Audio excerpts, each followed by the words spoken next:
විවෘත කිරීමයි කියන එක තමයි මගේ පෞද්ගලික අදහස. පැලයක පංචාංගයේම භාවිතා කොට රෝග සුව කිරීමේ ක්‍රමය ආයුර්වේදයට අනුව අනාදිමත් කාලයක සිට පැවතෙන්නකි. මෙම ව්‍යාපෘතියේ තවත් විශේෂත්වයක් වුණේ මෙකී ක්‍රමයන් නව පරපුරට හඳුන්වා දීමයි. දියපර, හුළංහික්, අන්දර, කුඹුක්, මූණමල්, ගම්මාලු, බෙහෙත් මිදි, දුලෙන්ටා, මැයිමාර, පූරිමාර, කැටකෑල වැනි ඉතා දුර්ලභ වූ ඖෂධ සහ පැලෑටි වර්ග 100කට අධික සංඛ්‍යාවක් මෙහි ඉවුරු අවට සහ අවට පරිසර පද්ධතිය තුළ සිටුවා ඇත. ජෛව විවිධත්වයෙන් යුත් පරිසර පද්ධතියක් මෙහි නිර්මාණය වනු නොඅනුමානය.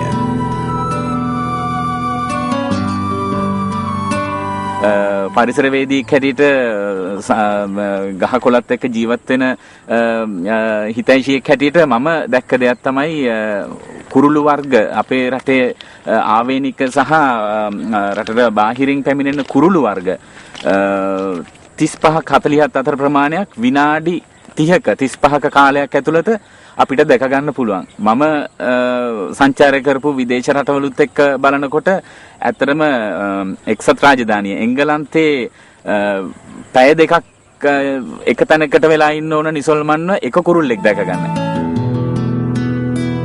ශරීරයේ නිරෝගී බව පවත්වාගෙන යාමට සමත් ක්‍රමානුකූල ප්‍රතිකවේදී තාක්ෂණික විද්‍යාත්මක ක්‍රමවේදයකට සකස් වූ මෙම ශරීර සුවතා මන්තිරු තුළ ව්‍යායාමය මෙන්ම ඇවිදීම ලෝකේ ප්‍රකට ස්වාභාවික ප්‍රතිකාර ක්‍රමයකි.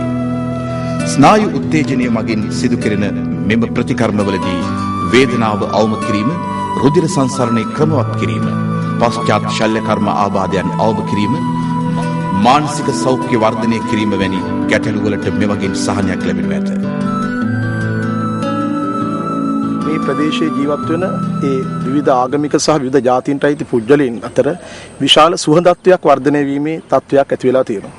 ඉතින් මහර ජොගින් ක්ලබ් හි සභාපතිතුමා වශයෙන් මා උත්සාහ කරනවා, මා මගේ කණ්ඩායම් සමග එකතු වෙලා කටයුතු කරනවා මේ ජාතීන් සහ මේ ආගමික පුද්ගලයන් අතර සහජීවනය ඇති කරලා මේ අපිට ලබා දීපු මේ දායාදය අනාගත පරපුර සඳහා ආරක්ෂා කරලා මේ වැඩි දියුණු කරලා මේ අඛණ්ඩව පවත්වාගෙන යාම සඳහා රාත්‍රියට ආලෝකය සහ අලංකරණය සපයන සූර්ය තාපයෙන් ක්‍රියාත්මක විදුලි ලාම්පු පද්ධතිය ජල විදුලිය පිරිමැසීමට පූර්වාදර්ශයක්ද වනු ඇත. පොසිල බලශක්තිය සීඝ්‍රයෙන් ක්ෂේව යන කාලවකවානුවක් තුළ විකල්ප බලශක්තියින් කරා යොමු වන ගමන වේගවත් කිරීමට මෙබඳු ක්‍රියාමාර්ගයන් යොදා ගැනීම පැසසිය යුතුමය.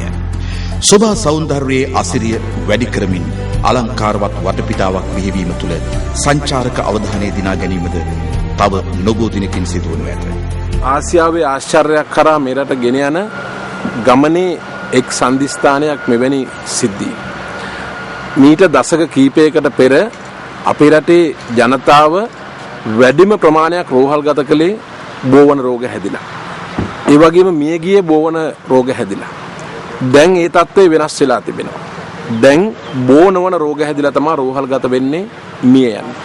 එම නිසා මේ සෑම කෙනෙකුටම වෛද්‍යවරුන් ලබා දෙන උපදෙස විනාඩි 30කට කිලෝමීටර් 3ක්වත් විනාඩි 45කට කිලෝමීටර් 5ක්වත් ඇවිදීම අනිවාර්යෙන්ම අවශ්‍යයි කියන දෙයයි ලබා දෙන්නේ. මෙවැනි මතයක් වෛද්‍යවරුන් පළ කළත් ජනතාවට ස්ථානයක් නොතිබීම විශාලම ප්‍රශ්නයක් බව මේ ව්‍යාපෘතිය නිමවීමෙන් පස්සේ අපිට මනාව ඔප්පු වුණා. 17 වන සියවසේ මැද භාගයේදී මහා බ්‍රිතාන්‍යයෙන් ප්‍රචලිත මෙම ශරීර සුවතා මන්තිරු සංකල්පය අද වන විට ලෝකයේ සෑම වයස් කාණ්ඩයක් හා සෑම සමාජ පන්තින් අතරේ වඩාත් ජනප්‍රියත්වයට පත් ඇත්තේ මිනිසුන් ගත කරන අවිවේකී ජීවන රටාවත් සමගිනි. අපි දැන් ජීවත් වෙන්නේ හරිම ආතතියකින්. දැන් මේ තත්ත්වෙ මිදෙන්න පුළුවන්කම ලැබිලා තියෙනවා මේ මන්තිරුව නිසා. සම්පූර්ණයෙන්ම නොමිලේ කිසිම වියදමක් නැතුව මේකෙන් අපිට ප්‍රයෝජනයක් ලැබිලා තියෙනවා. මෙම ශරීර සුවතා මන්තිරු ඉදිකිරීමේ අරමුණ ව්‍යායාම සඳහාම පමණක් නොවන බව ඔබට පසක් වනු ඇත. මෙවැනි ව්‍යාපෘති නිසා ප්‍රදේශයේ ජනතාවටත් රටේ සංවර්ධනයටත් ඍජුව සහ වක්‍රව ලැබෙන ප්‍රතිඵල බොහෝය. සුවදායක පරිසරයක් තුළ නිරෝගීමත් ජනතාවක් ජීවත් කරලීමට දරන මේ උත්සාහය රටක නිම්බලලු පුළුල් කරනු ඇත. නිරෝගීකම සතුට සාදන්නකි. සතුට සැනසිලිදායක ජීවිතයකට මඟ පෙන්වන්නකි. අප කාගේත් පැතුම සැනසිලිදායක ජීවිතයකි. නිරෝගීකම ජීවිතයට පරම ධනයකි. ශරීර සුවතා මන්තිරුවක ඇවිදීම යනු සුව ඔසුවක් වන්නේ එබැවිනි.